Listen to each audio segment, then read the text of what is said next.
David Cameron, pacta orange sur la tête, est allé chercher des voix dans la communauté sikh. Il a visité le Gurdwara ou temple sikh de Gravesend dans le Kent, provoquant de légères tensions avec le gourou qui n'a pas voulu qu'il interrompe la prière pour s'exprimer. Le candidat conservateur a dû se contenter d'une salle attenante pour son discours de campagne électorale.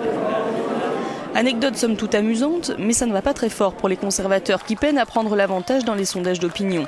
Les derniers qui datent de ce matin placent conservateurs et travaillistes en tête, à tour de rôle ou à égalité, 32% des voix pour les Tories et le Labour. Pas vraiment populaire dans son parti, le Premier ministre sortant fait face à Ed Miliband, qui est lui aussi plutôt impopulaire, depuis qu'il a pris la tête du Labour en 2010, l'emportant sur son frère David, ancien protégé de Tony Blair, qui incarnait la nouvelle génération de travaillistes. Mais le bipartisme est loin maintenant et l'alternance Tories-Labour bien menacée.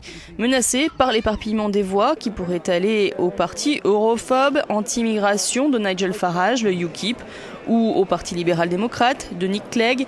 Et puis, en Écosse, le Parti national écossais devrait écraser tout le monde et peut-être bien peser dans une coalition de soutien au futur gouvernement.